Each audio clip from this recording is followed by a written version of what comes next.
네, 북한의 5차 핵실험 이후 다음 도발 수순에 세계가 촉각을 기울이고 있는데요.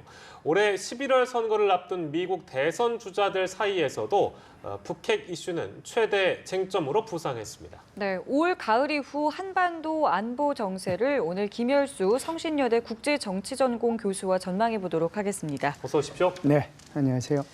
예, 최근 들어서 북한의 도발 패턴이 참 빨라지고 있다는 생각이 들고 더불어서 강해지고 있다는 생각도 좀 듭니다.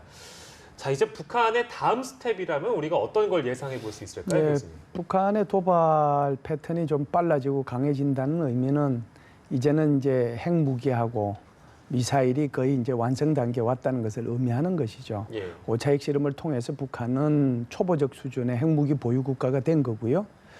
올해 22발의 각종 미사일을 발사함으로써 미사일의 성능을 세계에 다 알린 거잖아요. 예. 그렇기 때문에 이제 그게 빨라질 수밖에 없었고요. 이제 남은 거라고 하면 두 가지 차원에서 얘기할 수 있을 텐데요. 네. 하나는 이제 핵실험과 관련된 것이고 두 번째는 미사일 실험과 관련된 건데요. 핵실험은 앞으로 남아있다라고 하면 수소폭탄 실험 정도, 예. 그리고 이제 전자기파 실험이라고 하는 EMP탄 실험 정도가 아마 남아있을 겁니다. 네. 만일에 지금까지 미사일만 본다면 북한은 이제 무수단, 노동 뭐 전부 다 이제 성공시켰고 예. SLBM까지도 일단 성공을 시켰잖아요. 남아 있는 것이 바로 장거리 미사일인 ICBM이 남아 있는데요. 예. 8,000km 나가는 KN-08, 12,000km 나가는 KN-14, 14죠. 여기에 대한 실험을 아마 연료량을 조절하고 고각을 좀 조절해서 시험 발사할 가능성이 굉장히 많다고 봐야죠. 네. 이제 이 미사일만 이제 성공적으로 발사만 되면 미국의 본토가 사격권 내에 들어가기 때문에 굉장히 심각한 문제가 발생할 수가 있습니다. 네. 지금 북한 내부에서는 최악의 수해가 또 발생하지 않았겠습니까? 이게 또 어떤 추가 도발의 변수로 작용을 할 수 있을까요? 이게 이제 추가 도발의 변수하고는 사실상 관계없죠. 라이오낙이라고 하는 태풍 10호가 사실상 좀 특이한 케이스인데요. 일본 열도를 거쳐서 오히려 동북 삼성 지방을 덮쳤거든요. 예. 그걸로 인해서 지금 보도되고 있는 거 보면 죽거나 또는 지금 실종된 사람이 500여 명이 네. 넘고 이재민들이 한 16만 명, 그다음에 급수와 또 위생에 좀 제한을 받고 있는 인원들이 한 60만 명. 그 정도 된다고 그러는데 그게 사실상 8월 31일 날 강타한 거잖아요. 예. 그러면 그 앞에 하루 그리고 지나간 데 한 이틀 이렇게 합하면 한 3, 4일 동안에 사실상 한경도 지방에 물폭탄을 쏟아 부었을 텐데요. 그러고 나서 이렇게 많은 사람들이 죽거나 다치거나 이재민이 발생했잖아요. 예. 그런데 그거하고 관계없이 9월 9일 날 북한이 핵실험 했잖아요. 예. 그러니까 북한의 입장에서 보면 이거 지금 무슨 뭐 이재민 나고 홍수 피해 있고 이거 한 거하고 북한 핵실험하고는 전혀 관계없는 거예요. 그리고 지금 김정은의 행보를 보면 예. 우리 같으면은 그 지역에 얼마나 많은 사람들이 고통을 입고 있는지 무엇을 정부 차원에서 지원해 줘야 될지 각부 장관들도 그렇고 대통령도 직접 가시고 그럴 거 아니에요? 예. 그런데 지금 김정은이 가고 있는 것은 어디예요? 오히려 군부대 농장이나 보고 산소 공장이나 가서 보고 그러고는 거 말고는 없거든요. 예. 이 말의 의미는요. 북한 정권이라고 하는 것이 북한 주민을 정권 유지의 수단으로 보는 거지 북한의 정권이 북한 주민의 복지나 안전이나 또는 생명이나 인권이나 그것을 위해서 존재하는 그런 정권이 아니에요. 예. 그렇기 때문에 이번에 북한에서 이렇게 수해 난 것이 앞으로의 북한 도발하고 제가 볼 때는 전혀 상관관계가 없이 북한의 도발은 계속될 겁니다. 네. 홍수 피해기가 나와가지고요. 북한이 이중적이었던 것은 어제 오늘의 일이 아닙니다만 미국한테 도와달라고 얘기를 하면서도 미국을 도발하는 발언을 서슴지 않고 네. 있습니다. 이런 이중적 태도는 어떻게 봐야 되겠습니까? 북한이 이번에 이제 수해를 입고 난 뒤에 세 군데에다가 요청을 했거든요. 첫 번째가 이제 유엔 산하의 인도주의적 기구죠. 여기다 요청을 했고 두 번째가 북한에 지금 대사관을 개설하고 있는 국가들이 꽤 있는데 예. 그 국가들 중에서 북한을 도와줄 만한 국가 9개 국가를 선발을 해서 그 국가들한테 요청을 했습니다. 예를 들면 뭐 라오스, 캄보디아, 베트남, 뭐 인도네시아, 인도 이란, 몽골 이렇게 해서 총 9개 국가 요청을 했고요. 세 번째는 이제 미국에 요청을 했는데요. 예. 미국 정부에 요청을 한 것은 아니고요. 예. 쉽게 얘기하면은 미국 내에 있는 친북 단체, 네. 소위 말해서 북한 지원 단체라고 얘기하는 친북 단체의 이메일을 통해서 예. 도와달라고 얘기를 한 거기 때문에 그 문제는 북한에 대해서 북한이 친북 단체에 대해서 지원을 해달라는 거 하고 예. 또 북한 정부가 특히 이번에 그 이용호가 베네수엘라에 가서 비동맹 회의를 네. 회의석상에서 얘기를 했잖아요. 앞으로도 미국을 공격할 여러 가지 수단들을 하겠다 이런 식으로 얘기를 했기 때문에 사실은 자기네들이 이 수혜를 입어가지고 세계에 요청하는 거하고 자기네들이 미국을 공격하는 거하고는 전혀 다른 별개의 차원에서 예. 이 문제를 바라봐야 된다 이렇게 봅니다. 네. 네. 자, 유엔 총회에서는 또 어떤 역할을 해줄까 또 주목이 되는데요. 네. 그 어느 때보다 좀 경론이 오갈 것 같은데 어떻게 좀 예상해 볼 수 있을까요? 예, 특히 이제 올해 같은 경우에는 북한이 4차, 5차 핵실험 됐고요. 22발의 미사일도 발사했기 때문에 작년보다는 훨씬 격한 그런 외교 전쟁이 벌어질 거라고 생각을 합니다.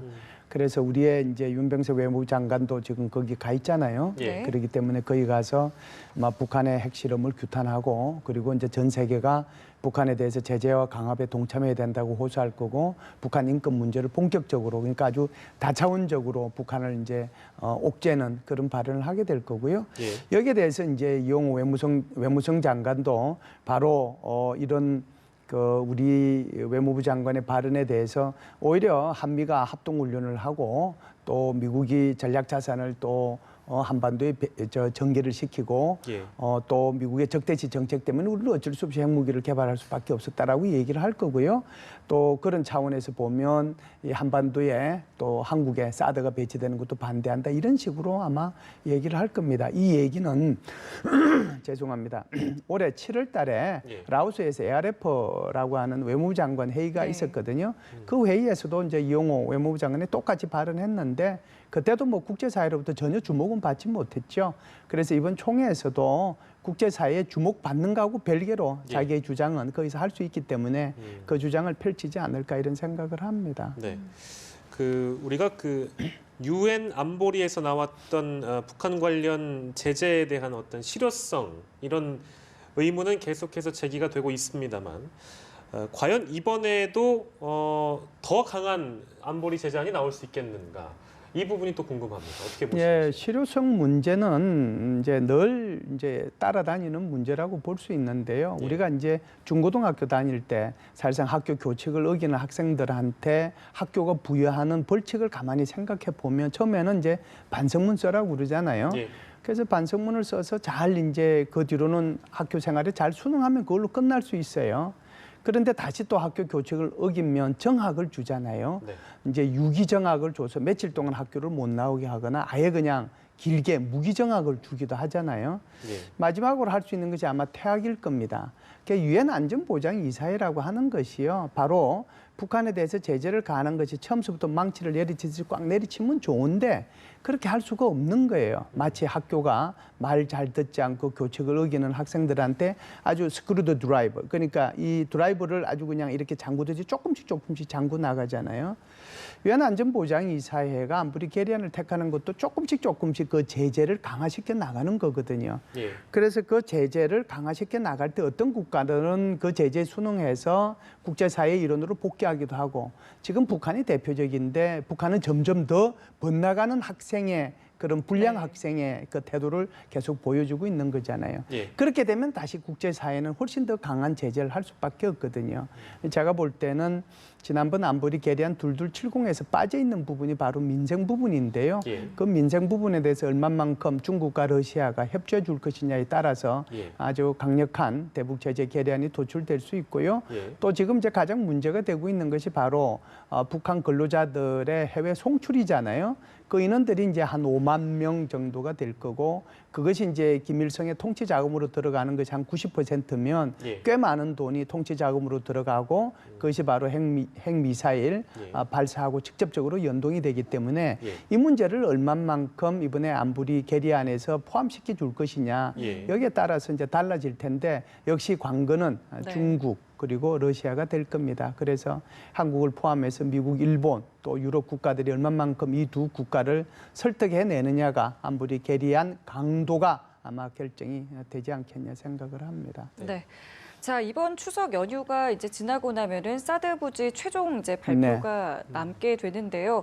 일단은 뭐 얘기가 나오는 게 성주 골프장이 될 것이다. 이런 이야기가 나오고 있습니다. 네, 지금 국방부 입장에서는 이제 제3부지라고 하는 곳을 뭐 염속산, 그다음에 예. 까치산, 예. 그다음에 지금 말씀하신 것처럼 그곳에 있는 그 롯데 골프장, 이게 퍼블릭 코스죠. 그 세 군데를 가지고 6개의 기준을 가지고 면밀히 검토해서 추석이 끝나는 대로 발표하겠다고 했기 때문에 예. 아마 이번 주 내로 아마 발표가 되지 않을까 하는 생각을 합니다. 그래서 지금 현재 상황을 보면 뭐 6가지 요소를 일일이 다 얘기할 필요는 없겠지만 크게 보면 전략적인 차원에서 그 세 군데 중에서 어디가 가장 좋을 건지 그리고 이제 안전이나 환경 파괴 문제를 가지고 보면 어느 곳을 택하는 것이 좋은지 마지막으로 이제 행정 부분이 되겠죠. 얼마만큼 수용이 용이하고 주민들의 반감을 좀 덜 살 수 있는 곳이 어딘지 아마 이렇게 크게 보면 전략적이고 또 행정적이고 이런 요소들을 고려를 한다라고 하면 현재로 봐서는 제가 봐도 뭐 성주 골프장이 좀 유력하지 않겠냐 하는 생각이 드는데 예. 아무래도 국방부 발표가 있을 때까지 조금 지켜보는 것이 좋을 것 같습니다. 네. 저희가 아까 그 리포트로 앞서 보여드렸습니다만 이 성주 골프장이 되게 되면 그러니까 김천 쪽이죠. 네. 김천 쪽에 그 장소 거론될 때마다 그 지역민들이 이제 반발을 하기 때문에 네. 과연 계획대로 잘 사드가 배치될 것인가? 네. 그것도 좀 궁금합니다. 네, 그렇죠. 사실은 이제 우리가 여론 조사를 해보면 우리 국민들 아마 10분 중에서 한 6분 반, 7분 정도는 사드 배치의 필요성에 대해서는 공감하는 것 같습니다. 예. 그런데 사드 배치의 전반적인 필요성에 대해서는 공감은 하지만 그 사드가 내 지역에 오는 문제는 좀 다른 것 같아요. 그래서 그것이 뭐 광주로 가든 그렇지 않으면 김천으로 가든 칠곡으로 가든 평택으로 가든 어디로 가든지 간에 그 지역에 있는 주민들은 아무래도 불편하실 수밖에 없죠. 지금 질문하신 것처럼 그 지역에 계신 주민들이 그런 불편을 감수하고라도 한국 안보의 엄혹한 이 상황을 얼마만큼 인식하실 것이며 또 북한이 5차 핵실험까지 했고 22분의 그 미사일 발사까지 해서 이제는 다 성공시킨 마당에 예. 앞으로도 우리가 이 KAMD를 구축하려고 하면 6, 7년간의 공백 기간이 있는데 예. 그 공백 기간에 주한미군의 이 사드 배치라도 빨리 좀 배치가 됐으면 좋겠다. 그걸 이제 우리 주민들이 얼마만큼 감내해 주시느냐. 예. 이것이 저는 관건이라고 생각합니다. 그게 어디로 가든지 저는 뭐 똑같은 상황이라고 봐요. 예. 알겠습니다. 결국 이런 문제들이 다 불거지는 건 북한의 핵과 미사일 문제 때문이 아니겠습니까? 네네. 때문에 이제 미국 대선을 앞두고 미국 대선 후보들 사이에서도 이 북핵 문제가 굉장히 좀 뜨거운 감자가 될 것 네네. 같은데 네. 현재 두 후보는 어떤 입장을 취하고 있습니까? 클린턴 후보 같은 경우에는 비교적 일관된 입장을 견지하고 있다라고 봐야죠. 4차 핵실험 때도 그랬고 그다음에 광명성 4호를 발사했을 때 그랬고 이번에 이제 5차 핵실험 할 때도 거의 뭐 비슷한 논조의 그런 정책을 앞으로 추진하겠다라고 얘기를 했는데요. 예. 어마어마한 이제 규탄이고요. 절대로 안 된다라고 얘기하는 거고 그래서 훨씬 더 강한 제재가 필요하다라고 하는 거고 그런 제재를 하기 위해서는 동맹들을 강화해야 된다. 그리고 나는 핵무기를 줄이는 그런 대통령이 되고 싶다라고 얘기하거든요. 예. 그래서 전반적으로 보면 클린턴 후보가 가지고 있는 생각은 대북 제재 쪽의 방점이 지금 찍혀 있다라고 봅니다. 예. 그런 반면에 트럼프 후보는 상당히 조금 태도가 종잡을 수 없을 정도로 극과 극을 오고 가고 있거든요. 그래서 미치광이의 손에 이 미사일이 놓여서는 안 된다 이렇게 얘기를 하기도 하고요. 예. 또 한국과 일본이 뭐 핵무기를 가지려고 하면 나 용인할 수도 있다 뭐 이런 얘기도 하고요. 예. 또 한 번은 내가 뭐 그 김정은이 하고 햄버거를 먹으면서 뭐 대화하면 안 되느냐 이런 식으로도 얘기를 했는데 예. 지금은 이제 그 부분이 좀 정리가 된 것 같아요. 자기의 그 수많은 말의 실수를 통해서 지금은 이제 정리가 돼서 어떻게 얘기를 하고 있느냐 하면 클린턴 행정부의 대북 정책의 실패에 초점을 지금 맞추고 있거든요. 예. 클린턴 행정부의 대북 정책 실패의 반의 이상의 책임이 클린턴 후보가 국무부 장관 4년을 했으니까요. 거기에 책임이 있다라고 몰고 예. 나가는 건데요. 네. 핵심은 이런 거죠. 이 오바마 대통령이 전략적 인내를 한다라고 했는데 대화도 제대로 못했고 또 제재도 제대로 못했다. 그 둘 개 중에라도 어느 거라도 제대로 했으면 지금과 같은 상황이 안 나왔을 거다. 이렇게 얘기를 하고 있거든요. 그래서 이 얘기를 들으면 트럼프가 혹시 대통령이 되면 대화 쪽으로도 갈 수 있겠네 이렇게 생각하실 분이 있을지 몰라서 제가 조금 더 말씀을 드리면 예. 이분이 2000년도에 미국의 개혁당, 그러니까 민주당 공화당이 아니고 그때 대통령 후보로 나왔을 때 한 발언을 우리는 좀 생각해 볼 필요가 있는데요. 그때 이렇게 얘기했습니다. 서지컬 스트라이크 하겠다. 직접 선제 공격하겠다라고 얘기를 했거든요. 예. 그렇기 때문에 제가 보면 아마 트럼프가 대통령이 되면 군사적 옵션까지도 고려하겠다고 할 정도로 아주 강한 그런 제재안을 발표할 가능성도 전혀 없다고 볼 수 없습니다. 네, 미국 대선 후보들 사이에서 얘기가 나왔던 북한 관련 정책들까지 들어봤습니다. 지금까지 김열수 성신여대 국제정치전공 교수와 함께 이야기 나눠봤습니다. 오늘 감사합니다. 네, 감사합니다.